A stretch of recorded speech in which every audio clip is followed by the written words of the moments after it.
श्री राम जय राम बोलो। एक सिर पर सीताराम फिकर फिर, बोले राम जी महाराज की, सदगुरु भगवान की। तेरे सिर पर सीताराम, अगर सिर पे परमात्मा है तो फिर फिक्र क्या करना। क्या जैसे बरसात के दिनों में कोई छाता लेकर के जा रहा है तो उसे बरसात से भीगने का डर नहीं होता, ऐसे ही कष्ट आ जाए जीवन में, अब परमात्मा की छत्र छाया है, परमात्मा साथ में है तो उसे डरने की आवश्यकता नहीं। ध्यान रखना।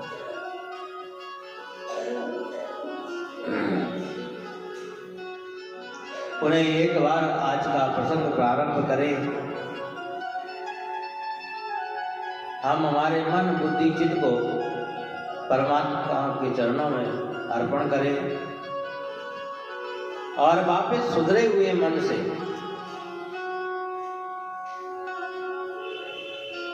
कल संध्या आरती में मैंने श्री महाराज का भजन गुनगुनाया, मन रे मार्ग कठिन करारा। साधना का मार्ग बहुत कठिन है, ये ध्यान रखना। सरल नहीं है, सहज नहीं है, क्योंकि अभी हम बालक हैं। जैसे घर में बड़े लोग किसी साधन को किसी बालक के हाथ में देने में डरते हैं क्योंकि उसे अभी अनुभव नहीं है, अभ्यास नहीं है।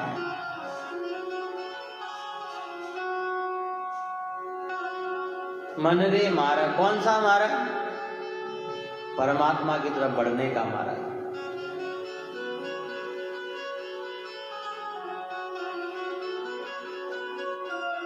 इसीलिए सबसे पहले इसमें मन को सुधारने की बात कही है।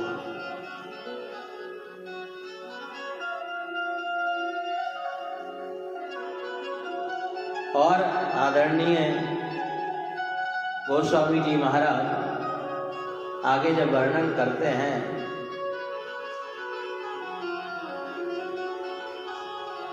बुद्धिहीन तनु जान के सुमिरो पवन कुमार। सुमिरो, कई बार हम किसी के घर जाते हैं, कोई बीमार होता है ना, मान लो अंतिम राह चल रही हो, तो महात्मा लोग क्या कहते हैं, भैया इसके पास बैठकर सुमिरन करो। क्या यही कहते हैं ना, कुछ भी सुमिरन करो, कुछ भी सुनाओ इसे, मतलब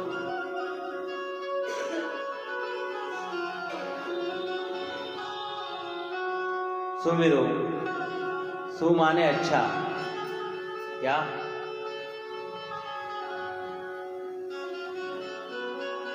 माने मरण सुधर जाए, अच्छा हो जाए, सुमिरन।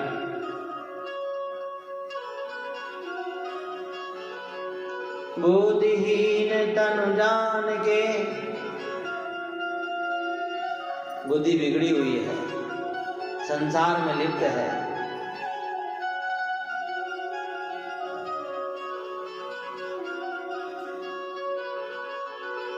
ये श्रीमती है, ये बुद्धि देवी, इसका नाम क्या है? श्रीमती है। श्रीमती, मती कैसी है? तुलसी बाबा कहते हैं, क्या तुलसी बाबा सुमरण नहीं करते थे क्या? राम राम का सुमरण नहीं करते थे क्या? रात दिन बस सुमरण करना। परंतु फिर भी देखो, जब भगवान के चरित्र का वर्णन करने का विचार आया तो हनुमान जी महाराज को क्या कहते हैं कि पहले मेरी बुद्धि को सुधारो। क्या? बुद्धिहीन तनु जान के, याद किया। सुमरण करना माने याद करना। सुमिरो पावन कुमार। कल यही प्रसंग हम स्मरण कर रहे थे। परीक्षित को संकेत बना करके, परीक्षित को जब पता चला कि मेरा मरण आ गया है, और गंगा घाट पर जाकर के बैठ गया। राजपाट, परिवार, व्यवहार सब कुछ छोड़ दिया और ऋषि बनकर के बैठा है। क्या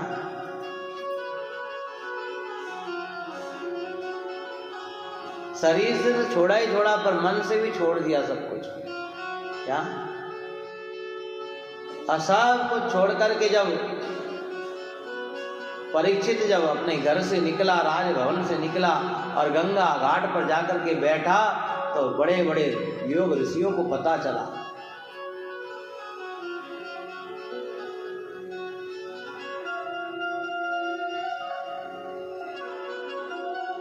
और बड़े बड़े योग ऋषि वहां पहुंचे, पर परीक्षित सबसे यही पूछता है महाराज कि जो शीघ्र मरने वाला उसे क्या करना चाहिए? क्या करना चाहिए? परीक्षित को तो पता है कि मैं 7 दिन में मरूंगा, पर हमें तो नहीं पता ना। इसलिए सुमिरो पावन कुमार, सुमरण करो, जितना हो सके सुमरण करो। जब समय मिल जाए तब सुमरण करो, जहां समय मिल जाए वहां सुमरण करो, पर करते रहो। जाने अनजाने में भी अपन अगर घास पर टहलते हैं ना, तो भी उससे हमारे शरीर को फायदा ही होता है। क्या इसलिए भगवान के नाम की साधना जो है ना, वो हमेशा फायदा ही देगी।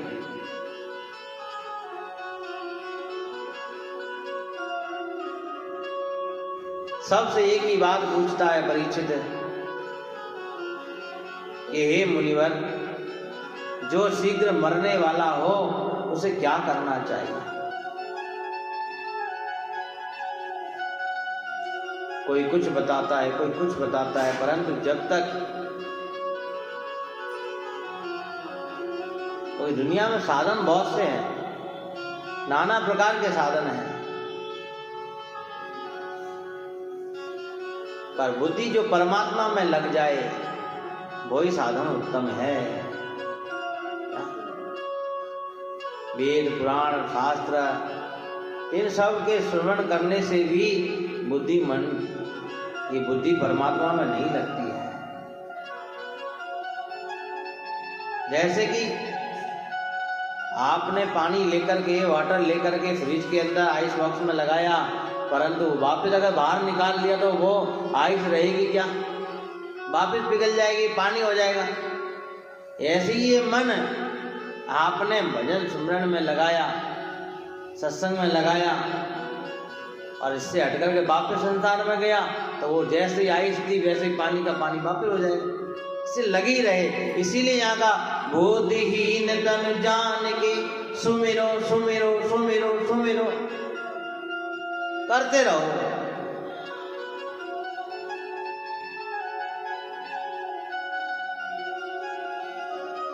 इतने में महाराज भागवत के ज्ञानी आदरणीय सुखदेव जी महाराज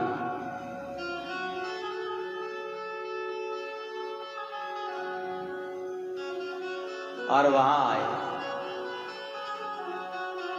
और वहां जैसे ही आए महाराज, देखो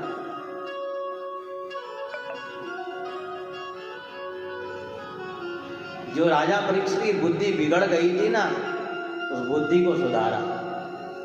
क्या? राम राम दिन साथ पढ़ायो, तज नर लोक परम पद पायो। ईश्वर तत्व का वर्णन करने के लिए निश्चिंत आत्मिकता की बुद्धि की आवश्यकता है। क्या? आत्मा के बोध को समझ सके, आत्मा के तत्व को समझ सके, ये ध्यान रखना। क्योंकि महाराज बुद्धि योग के प्रदाता स्वयं भगवान है। भगवान की कृपा हो तो बुद्धि बदले महाराज। ददामि बुद्धि योगम तमैन मामो वयन्ति दे बिना ईश्वर की प्रसन्नता के बुद्धि नहीं मिल सकती, ये ध्यान रखना। इसीलिए गोस्वामी जी कहते हैं कि प्रभु की कृपा हो जाए बस, और प्रभु की कृपा हो जाए तो समझ लेना कि कहीं ना कहीं हमारी बुद्धि सुधर जाएगी।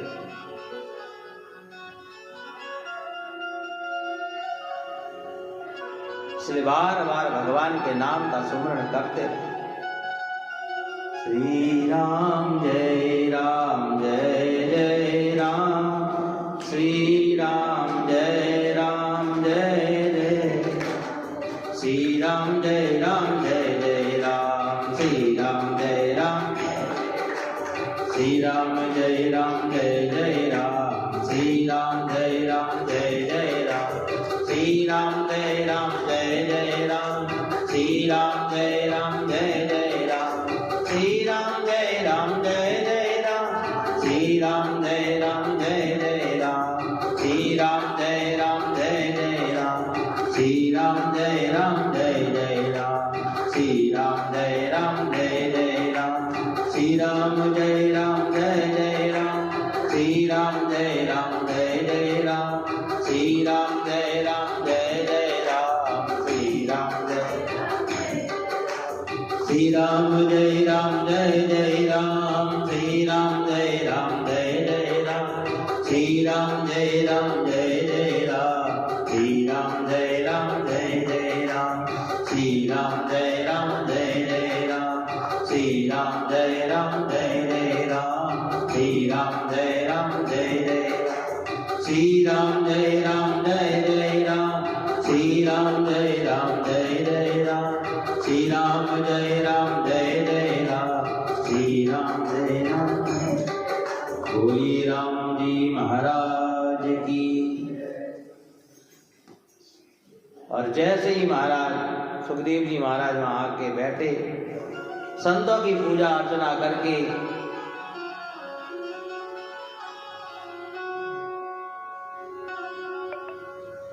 परीक्षित उनके चरणों में मस्तक को रख करके अपनी बात रखता है और कहता है, गुरुदेव मेरी बुद्धि बिगड़ने के कारण से मुझे श्राप लगा। क्या? और बुद्धि बिगड़ी कैसे? संसार की वस्तु को धारण करने से। ये ध्यान रखना। ट्रूकॉलर द्वारा डॉन से इनकमिंग कॉल की पहचान की गई।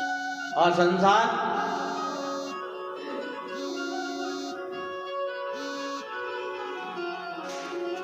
को धारण करने से संसार की वस्तु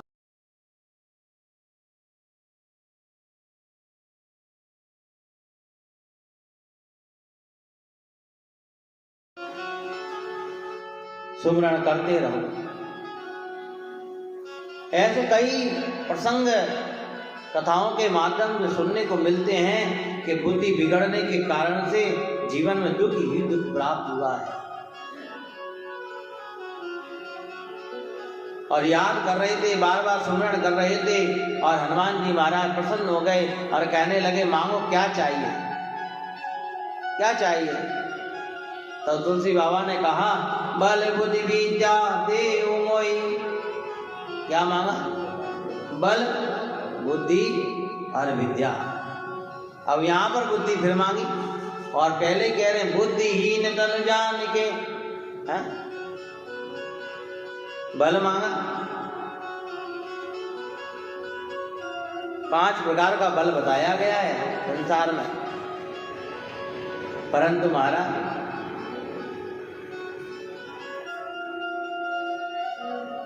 सुमरण करने से बल बुद्धि विद्या हमारे काम आएंगे। निर्गुण सरगुण साकार निराकार निरपंच परपंच आदि ईश्वर के गुणों का तथा ईश्वरीय माया की को अच्छी तरह से समझें तथा समझ सकें। इस संसार पर कृपा करने के लिए स्वयं शिवजी ही और हनुमान जी का रूप धारण करके यहाँ संसार में आए हैं। क्या?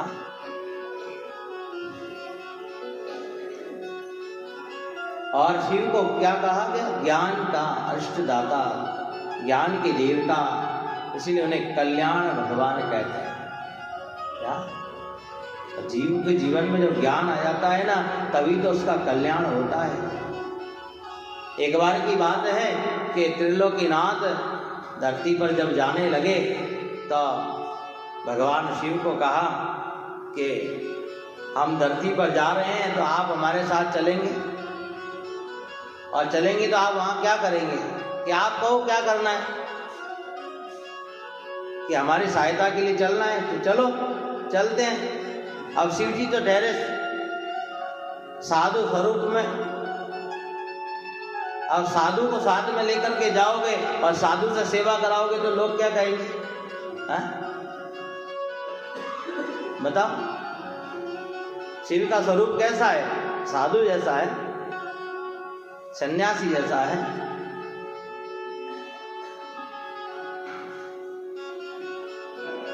इसलिए त्रिलोकीनाथ ने कहा कि अगर आप हमारे साथ चलेंगे और ऐसा रूप बना करके चलेंगे तो आप हमारी सहायता तो नहीं कर पाएंगे।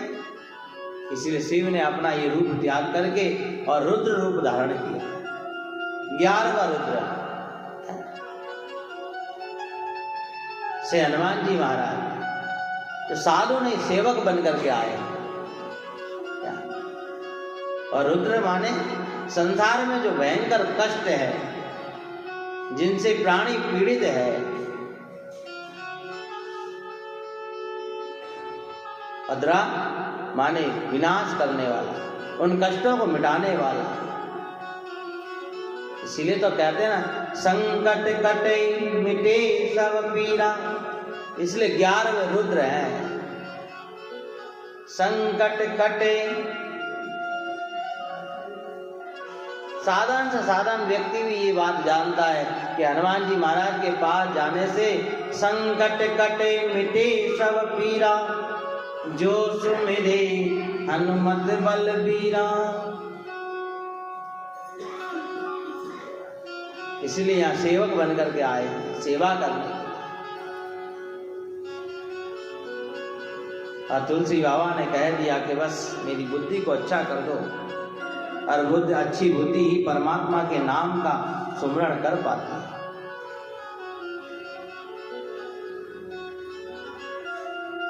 इसीलिए जितना हो सके नाम साधना करें, सुधारने का बार बार प्रयास करें, इस मन को धोने का प्रयास करें, बुद्धि को बदलने का प्रयास करें।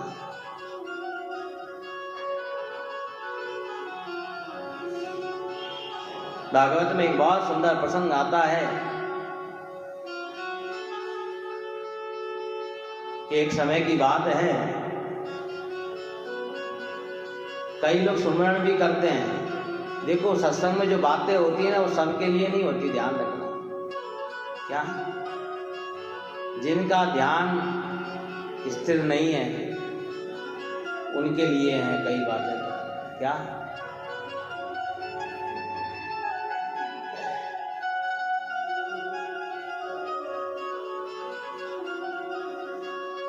तो बुद्धि को संकेत बनाते हुए और कहा भागवत के अंदर कि जब कौरव और पांडवों का युद्ध हो रहा था, देखो बिगड़ी हुई बुद्धि कैसी होती है, विचार करना।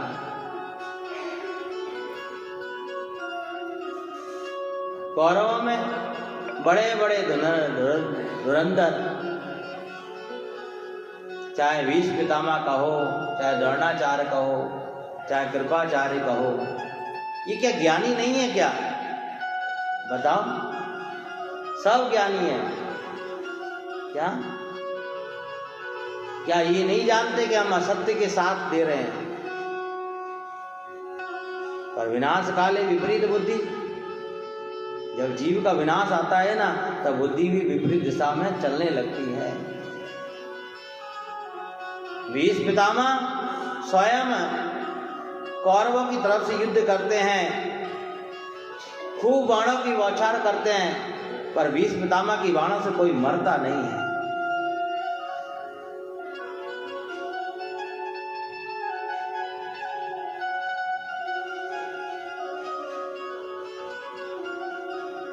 एक दिन तो दुर्योधन ने भीष्म पितामह को कह भी दिया कि ऐसा लग रहा है पितामह कि आप युद्ध करने तो हमारी तरफ से खड़े हैं, पर रक्षा आप पांडवों की कर रहे हैं। हाँ?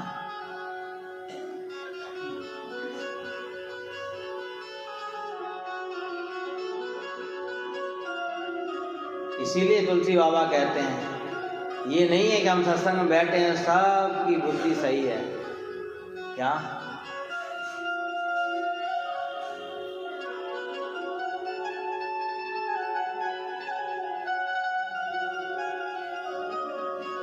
भीष्म पितामह ने कहा, दुर्योधन तू मेरे ऊपर आरोप लगा रहा है, एक काम कर कि कल सुबह तू अपनी घरवाली को मेरे पास भेज देना, सवेरे सवेरे। देखा, दुर्योधन को पता है कि भीष्म पितामह जिसे आशीर्वाद देंगे उसकी हार नहीं होगी।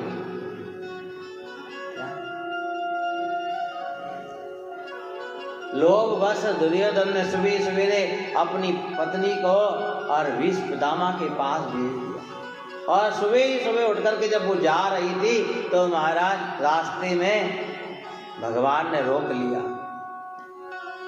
माधव मिल गए। और देखो, कभी कभी भगवान भी हमारी बुद्धि को रोक देते हैं क्या। जा तो रही थी अपना कल्याण करने के लिए और माधव ने, पर भगवान कभी किसी को नहीं रोकते, हमारा प्रारब्ध रोक देता है, ये ध्यान रखना। माधव ने कहा, कहाँ जा रहे हो सुबह सुबह इतनी?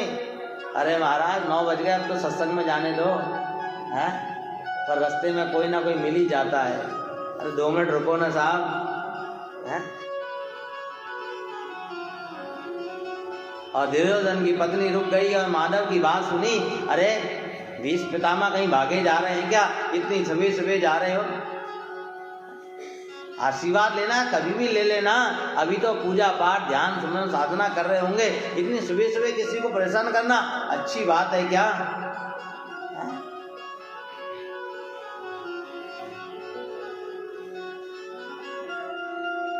छकी दृष्टि तापे पड़ी। क्या मातृमाओं के पास में कुछ नहीं होता है, पर जिस रसना से वो साधना करते हैं, नाम सुमरण करते हैं, उस रसना से जो शब्द बोल देते हैं ना, वही कल्याणकारी हो जाता है, वही कल्याणकारी हो जाता है।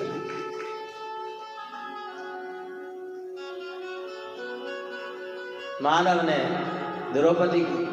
दुर्योधन की पत्नी को समझाया और वो लौट गई। देखो, जो वस्तु प्राप्त करनी थी वो प्राप्त नहीं कर पाई। जो निरंतर भगवान को अपना मानती है,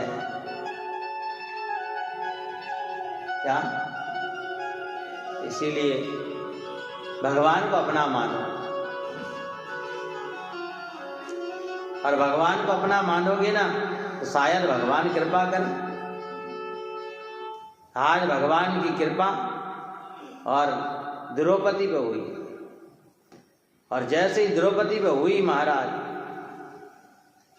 द्रौपदी को उठाया सुबह ही सवेरे और लेकर के चले। द्रौपदी ने कहा, माधव कहाँ ले जा रहे हो इतनी सुबह सवेरे? पर द्रौपदी को ये पता है कि जिस रास्ते माधव ले जा रहे हैं ना, वो रास्ता हमेशा कल्याणकारी है। लेकर के चले। द्रौपदी कहने लगी, थोड़ा धीरे चलो ना। भगवान ने कहा, धीरे चलने का समय नहीं है, अब शीघ्र चलो। कई लोग तो तैयार होते हैं क्या, पर तैयार होने का समय नहीं है। ये दुनिया अपने आप तैयार कराएगी आपको, ध्यान रखना। क्या आप कितने ही तैयार हो, फिर भी लास्ट में आपको तैयार कराएगी, तैयार करके ही भेजेगी महाराज, ध्यान रखना।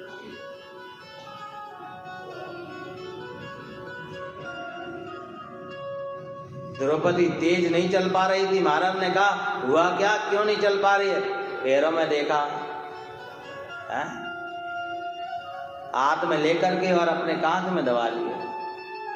और कहाँ पहुंचे सुबह से?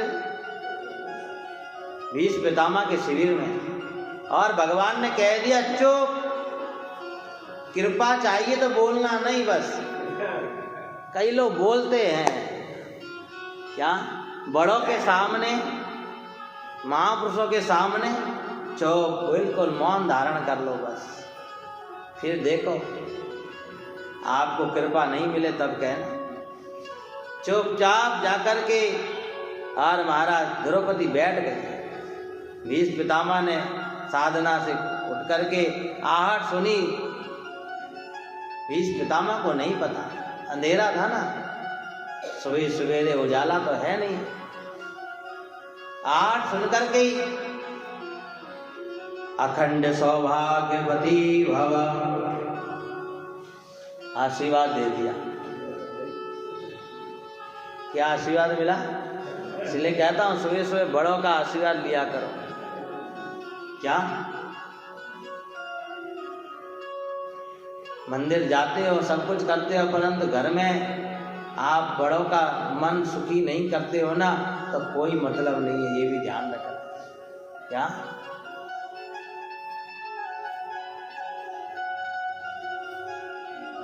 शिव जी को तो मनाने जाते हो, पर घर का देवता तो अगर पानी भी मांगे ना, अरे भी पहले मंदिर से लौट के आ जाऊं पहले। क्या अरे ठाकुर कहाँ है? मैं पूछता हूं आपसे, ठाकुर है कहाँ आखिर को? परमात्मा कहाँ है? क्या परमात्मा यहाँ घट के अंदर है।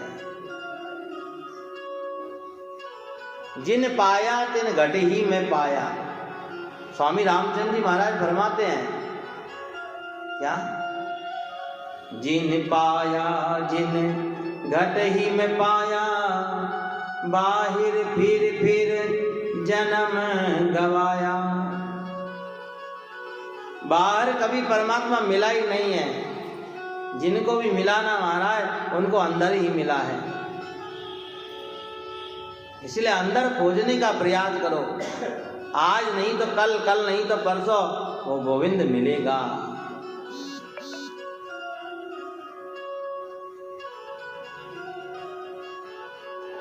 आज जैसे ही भीष्म पितामह को आशीर्वाद दिया द्रौपदी को, और द्रौपदी बोल बैठी, आशीर्वाद मिलते ही गए कि भीष्म पितामह, ये पांडव पत्नी आपके चरणों में प्रणाम करती है। क्या कहा? ये पांडवों की पत्नी आपके चरणों में प्रणाम करती है। भीष्म पितामह ने कहा, अरे द्रौपदी, तुझे यहाँ कौन लाया इतने सवेरे सवेरे, और वो भी दुश्मनों के शिविर में? है? और गोस्वामी कह रहे हैं, बुद्धिहीन तनु जान के सुमिरो। द्रौपदी सुमरण करती है, याद करती है, हर समय माधव को याद करती है।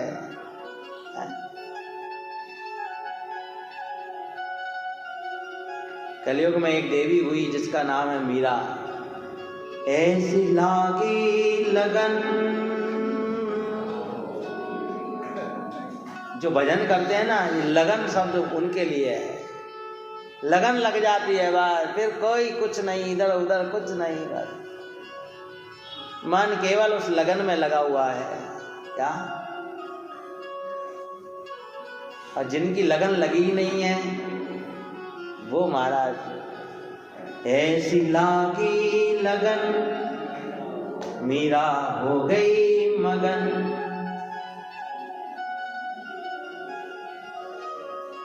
सारे कष्टों को सह करके भी जिसमें लगन लगी है ना, उसको नहीं छोड़ती है महाराज।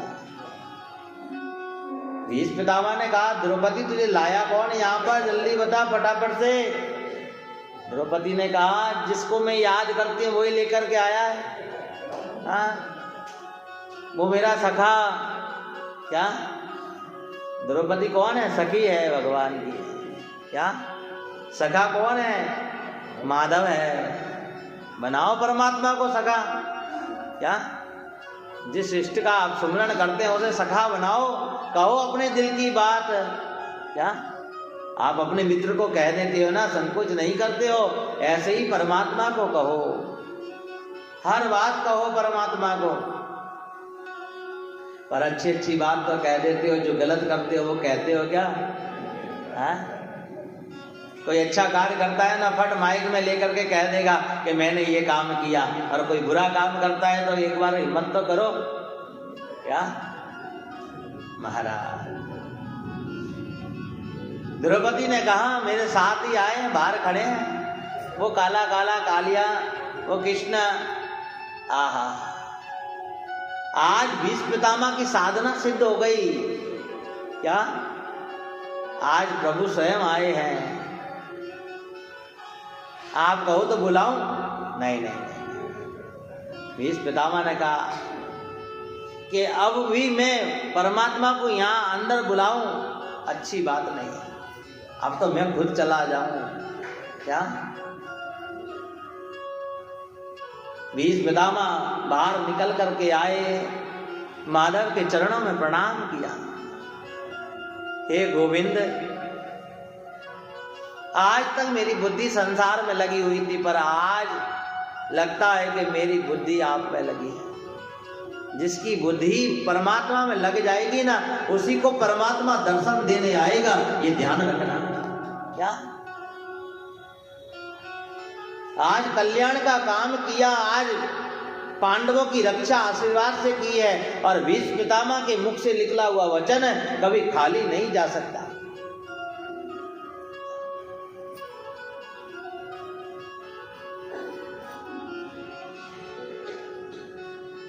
और जैसे ही चरणों में प्रणाम करने लगे भीष्म पितामह, आज भगवान ने बांह पकड़ ली और पकड़ करके उठाने लगे। अरे पितामह, ये आप क्या कर रहे हो? क्या? मैं तो आपका बालक हूं और आप मुझे प्रणाम कर रहे हो? भीष्म पितामह ने कहा मुझे पता है कि तू बालक होकर के भी सारी दुनिया का पालक है, सारी दुनिया का पालक है क्या? और जैसे ही उठा रहे थे ना, तो अचानक कांख में दबी हुई द्रौपदी की पादुका गिर पड़ी। भीष्म पितामह ने कहा प्रभु, ये क्या लीला है? भगवान अपना स्थिर कहाँ गिरा देता है देखो, और हम जरा सा भी झुकना नहीं चाहते हैं।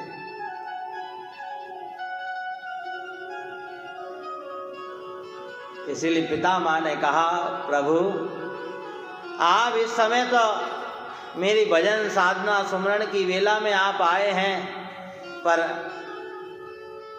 मुझ पर थोड़ी कृपा करते जाओ।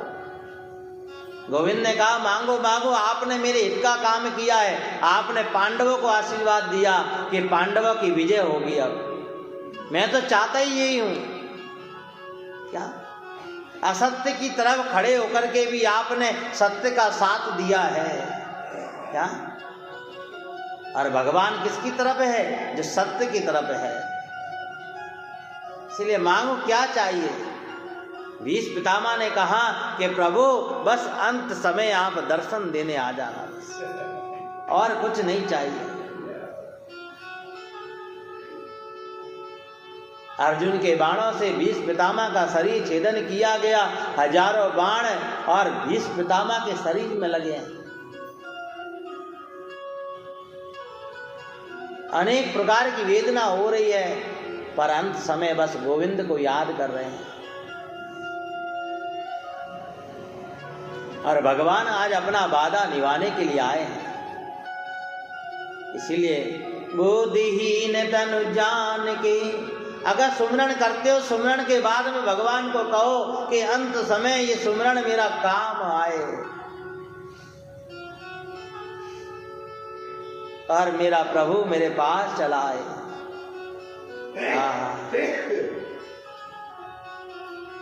आज पांडवों को लेकर के, द्रौपदी को लेकर के आज भगवान स्वयं उस कुरुक्षेत्र के मैदान में, जहां भीष्म पितामह बाणों की सैया की वेदना सह रहे हैं। कौन नहीं सह रहा बाणों की वेदना को? संसार के बाण किसके शरीर में नहीं लगते महाराज? संसार की बात रूपी बाण पता नहीं किस किस के मन को, किस किस के तन को छेदन करते चले जा रहे हैं। किसका मन दुखी नहीं है महाराज संसार में? आज बताओ।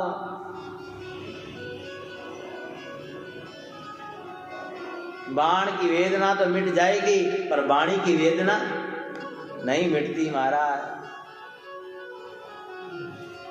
आज भीष्म पितामह की वो वेदना को मिटाने के लिए स्वयं आज माधव आए, और माधव जब आए आज पांडव खड़े हैं, द्रौपदी खड़ी है, सुंदर ज्ञान दिया, परंतु आज भगवान तो अपना वादा निभाने आए हैं। तो भीष्म पितामह ने कहा था, इतना तो करना स्वामी, हे स्वामी, हे प्रभु, इतना तो करना स्वामी, जब प्राण तन से निकले, इतना तो करना स्वामी।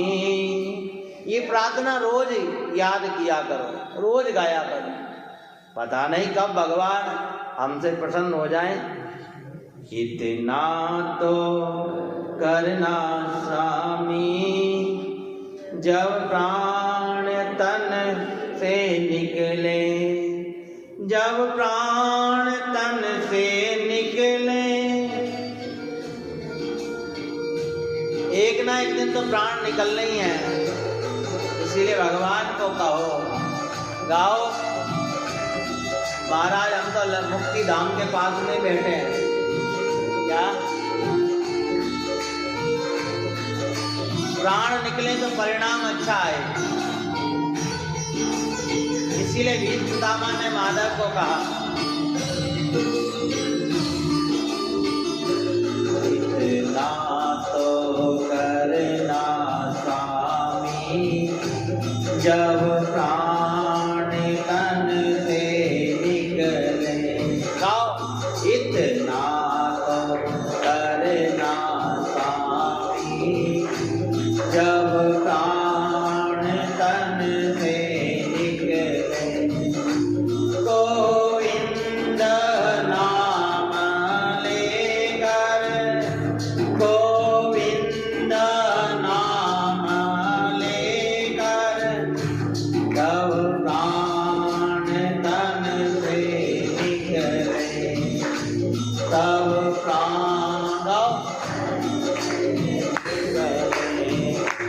इतना तो करना। खाओ,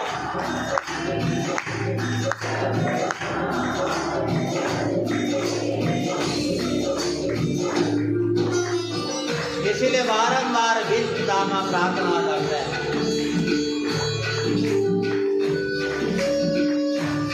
नहीं चाहिए हमें दुनिया का साथ, क्योंकि संसार तो धोखेबाज है।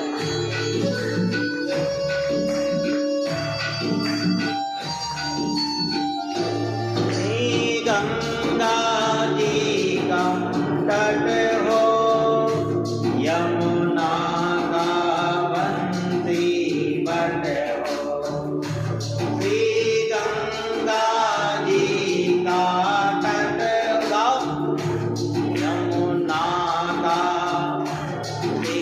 बट हो, श्री गंगा जी का गाओ, यमुना का मेरा सा मेरा ही घट हो, तब प्राण तन से निकले। इतना तो करना स्वामी, जब प्राण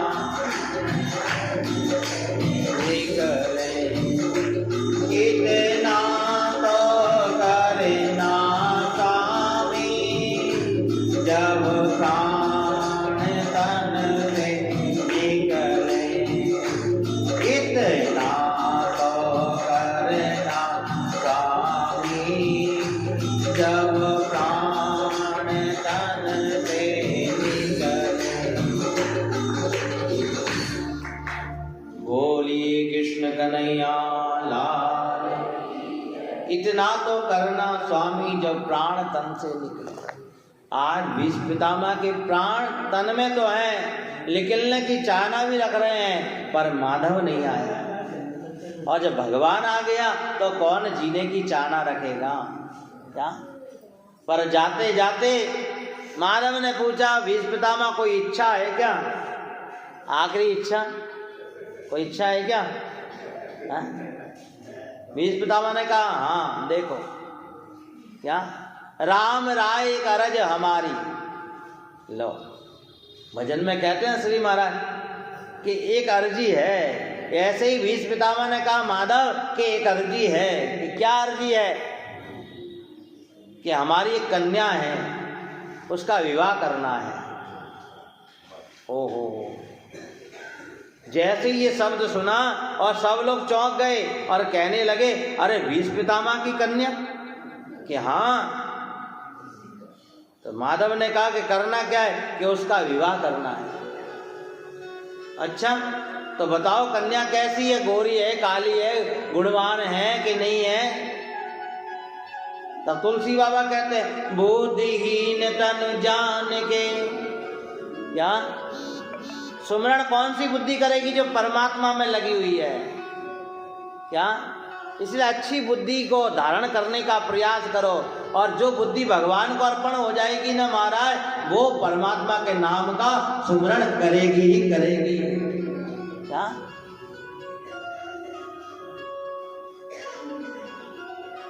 इसलिए भीष्म पितामह ने कहा पहले वादा करो कि आप जैसा कोई वर उसे ढूंढ करके दोगे। भगवान ने कहा देखो हमारे जैसा तो कोई नहीं, हम ही है, आप बताओ आपकी कन्या कैसी है, हम ही धारण कर लेंगे, अच्छी होगी। भीष्म पितामह ने कहा कि मेरी कन्या मेरी ये बुद्धि है। क्या? और प्रभु मैं चाहता हूं कि मेरे प्राण निकले उससे पहले ही मेरी बुद्धि आपको अर्पण हो जाए तो मेरा कल्याण हो जाएगा, अन्यथा कल्याण नहीं होने वाला। क्या? ये बुद्धि अगर भगवान के चरणों में अर्पण हो जाए मरने से पहले तो समझना जीव का कल्याण हो जाएगा, अन्यथा कुछ भी कर लेना तो कल्याण नहीं होने वाला। क्या? अंत समय अगर ये बुद्धि में संसार बसा होगा, संसार के लोग बसे होंगे, सगे संबंधी नाते रिश्तेदार बसे होंगे और मेरा परमात्मा नहीं बसा होगा महाराज, तो कल्याण नहीं होने वाला। इसीलिए सब बातों का सार इसीलिए तुलसी बाबा कहते हैं कि सुमरण करने से क्या होगा? बुद्धिहीन तन जान के। मेरी बुद्धि बिगड़ी हुई है, इसीलिए बार बार मैं तुझे याद कर रहा हूं कि आकर के मेरी बुद्धि को सुधार दे, सुधार दे, सुधार दे। क्या? और बुद्धि सुधर जाएगी तो महाराज फिर आगे की बात हमें समझ में आएगी। ध्यान रखना, इसलिए बुद्धि को सुधारने का प्रयास करो। भीष्म पितामह ने अपनी बुद्धि रूपी बेटी को और भगवान के माधव के चरणों में अर्पण किया है।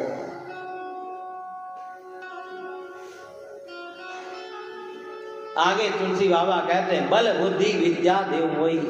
बल बुद्धि विद्या, अब इसमें भी बुद्धि है, और बल पहले फिर बुद्धि फिर विद्या, तीनों क्रम से हैं। आइए, समय ने संकेत दिया, कल वापस इसी टॉपिक पर चर्चा करेंगे।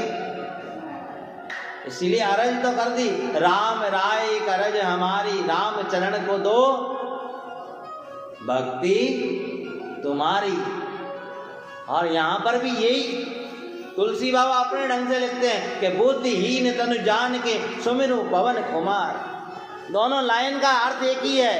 यहाँ पर वो भक्ति मांग रहे हैं और यहाँ पर बुद्धि को सही करने के लिए कह रहे हैं सुमिरो सुमिरो सुमिरो सुमिरो। और यहाँ भीष्म पितामह ने भी अंत समय अपने कल्याण के लिए अपनी बुद्धि को भगवान को अर्पण कर दिया। तो तीनों बातों का सार यही है, जिसकी बुद्धि परमात्मा में लग जाती है उसी का कल्याण है, अन्यथा कल्याण नहीं है। बोलिए राम जी महाराज की।